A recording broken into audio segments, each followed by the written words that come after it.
For the majority of Americans, hopping on a flight or taking a cross-country road trip is a distant memory. With so many restrictions still in place, many travel plans through the end of the year are canceled or remain up in the air. Who even really knows what the holiday season this year will look like? Amidst all of the negatives surrounding 2020, it's important to remember that there's always a silver lining to be found. Sometimes you'll be surprised with what you discover when you slow down and take a staycation in your own hometown. Getting out even into your own neighborhood and giving it a second look, looking at things with new eyes, can give you that thrill of discovery that we love about travel and that we miss right now. That's Jessica Mlinaric, a Chicago resident, writer, and author of Secret Chicago, a guide to the weird, wonderful, and obscure.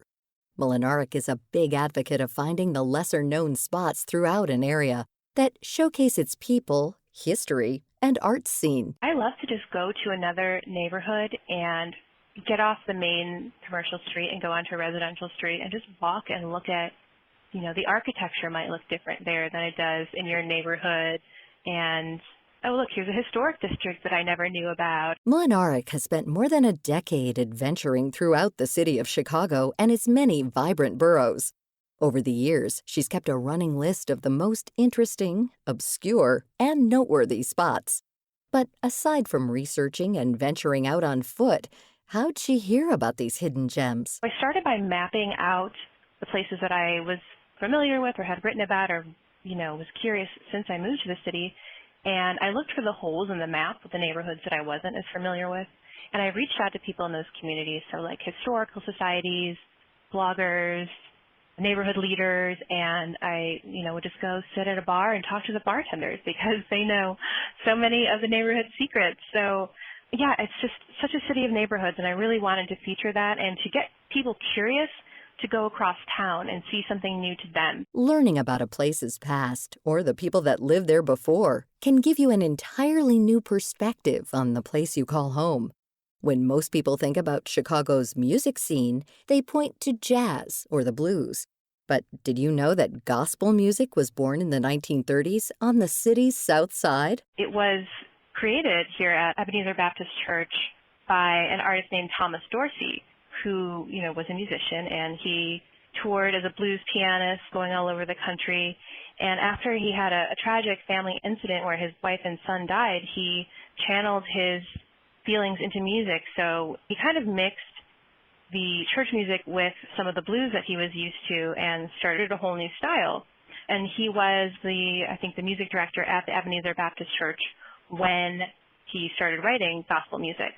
And then I think just a year later, he moved over to the Pilgrim Baptist Church, and that's where he stayed for many, many years. So that's another church on the south side that's very affiliated with gospel music. Another interesting but hidden part of the city's history is up north in the Loop.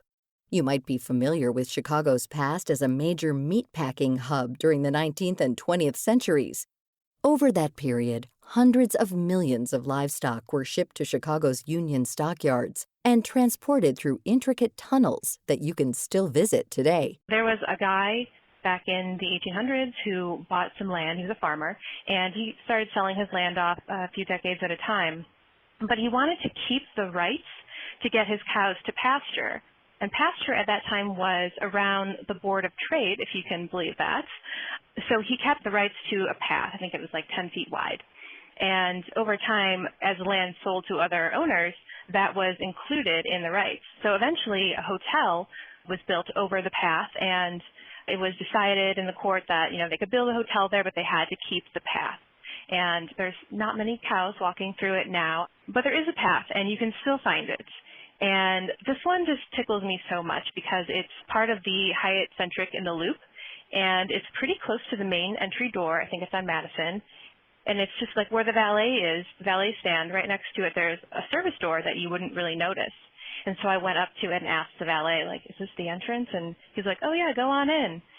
And it's this, historic, weird, hidden thing in the middle of the Loop that is, unmarked, and you don't really know about it. One more well-known attraction in the middle of downtown is the Tribune Tower, located on Michigan Avenue along the Magnificent Mile.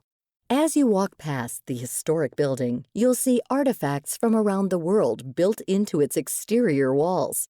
Among the items are chunks from the Great Wall of China and the Berlin Wall, even stone from the Taj Mahal. Robert McCormick, who was the publisher of the Tribune, started this trend when he was visiting ruins of a cathedral in Belgium during World War I.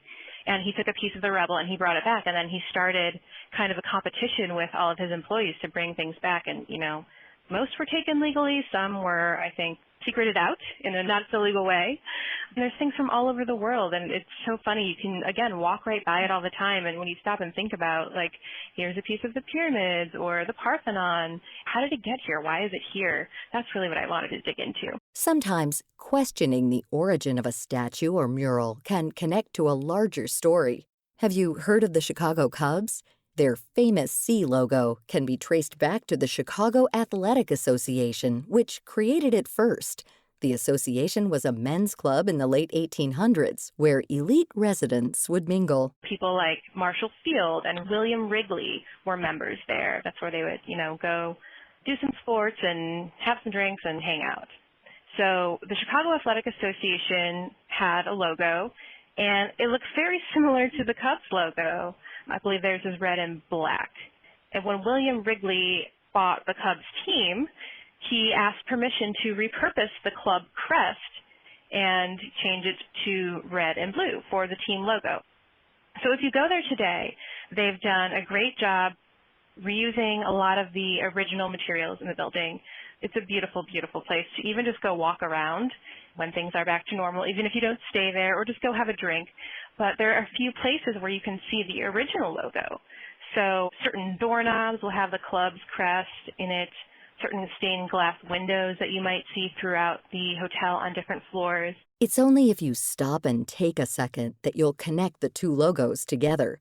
Whether you live in Chicago or not, hopefully some of these exciting finds inspire you to go explore around your own town.